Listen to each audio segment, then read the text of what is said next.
que cela soit votre patron, vos parents, et même les autorités religieuses, vos professeurs, les avocats, les politiciens, votre famille, votre gouvernement, votre banquier, le fisc, votre pharmacien, vos voisins, les élites, les médias dominants, l'État ou votre femme ou parfois vos propres enfants, ils veulent tout que vous restiez pauvre et ignorant. C'est un complot. Selon Chris Hedge, nous vivons maintenant dans un pays où les médecins détruisent la santé, les avocats détruisent la justice, les universités détruisent la connaissance, les gouvernements détruisent la liberté, la presse détruit l'information, les religions détruisent la morale, et nos banques détruisent l'économie.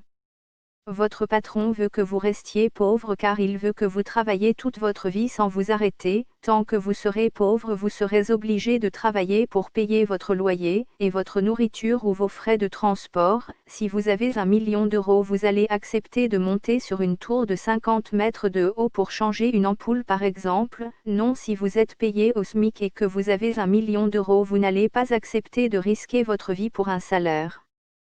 Ridicule car si vous mourrez, qui va profiter de votre fortune? Votre patron connaît votre valeur mais il veut que vous restiez pauvre pour rester à sa disposition car il a besoin de vous pour la réussite de son entreprise.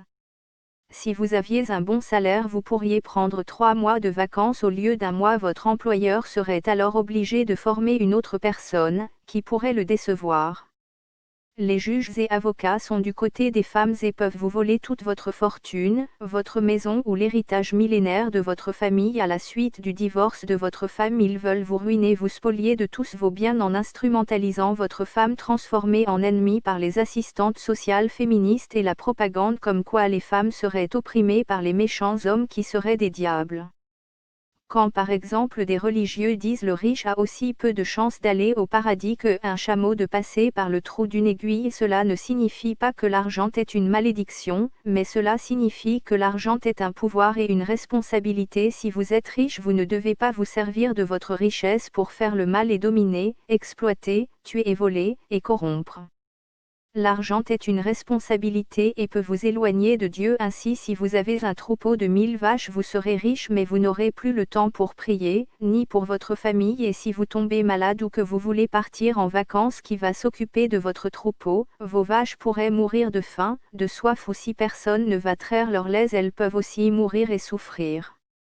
C'est plus facile de s'occuper d'une seule vache pour un homme seul que de s'occuper de 3 vaches, mais 1000 c'est trop. Cet homme va rapidement mourir d'épuisement s'il ne meurt pas piétiné par ses vaches, ou contaminé par une maladie contractée par son troupeau.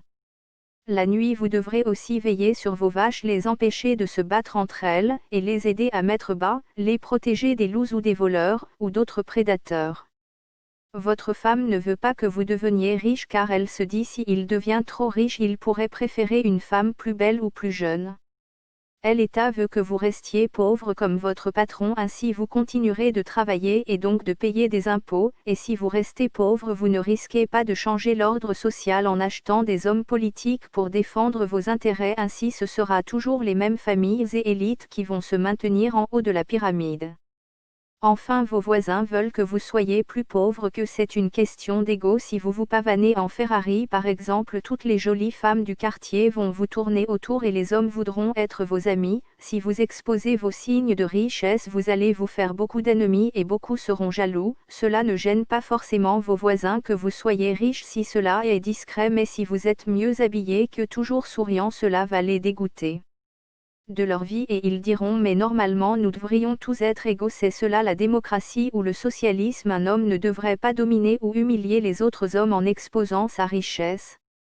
Par contre, si vous êtes riche mais discret et que vous circulez à vélo, ainsi votre voisin pourra facilement vous tuer en vous écrasant avec sa voiture. Là vos voisins vont vous accepter et voudront se rapprocher de vous pour connaître les secrets de votre réussite et vous imiter ou vous dépasser. Pour certains parents, si leurs enfants mettent de l'argent de côté, c'est un crime, une trahison. Pour certains parents, si leurs enfants deviennent plus riches, que cela revient pour eux à une humiliation et cela sape leur autorité, remettant en cause leur domination sur leurs enfants, et donc ils préfèrent qu'ils soient des débiles mentaux qui distribuent leur argent à leurs amis ou avoir des enfants alcooliques ou drogués et qui n'économisent pas et ne savent pas gérer leur argent. Ainsi certains parents favorisent leurs enfants qui ne savent pas gérer leur argent au détriment de ceux qui savent gérer. C'est-à-dire les parents veulent taxer ceux qui économisent et donner de l'argent à ceux qui brûlent leur argent ou le donnent et le distribuent à des profiteurs et escrocs qui les entourent et profitent de leur naïveté. Ce sont des enfants prodigues. L'État fait pareil que les mauvais parents, il punit ceux qui économisent et multiplient leurs richesses et il récompense ceux qui détruisent leur fortune et se ruinent. Ainsi les élites restent toujours les mêmes au pouvoir, il n'y a pas de renouvellement du pouvoir qui reste aux mains des mêmes familles. Le Coran dit aussi et les gaspilleurs sont les frères de Satan. Le Coran dit conseille aussi aux parents ne donnez pas votre argent aux irresponsables. Autrefois certains parents et encore de nos jours en Turquie vous avez un père qui crée une entreprise et fait travailler ses enfants et les marie et leur apprend un métier et à gérer une entreprise, puis après le père gère un empire financier où les esclaves seraient ses propres enfants mais ces enfants sont contents de servir leur père car il les a guidés vers la réussite. Certains pères maghrébins veulent faire pareil, ils veulent se créer un empire où leurs enfants seraient leurs esclaves mais eux ils ne font rien, ils font des enfants et les jettent en leur disant démerdez-vous puis si leurs enfants deviennent riches le père leur dit donnez-moi votre argent.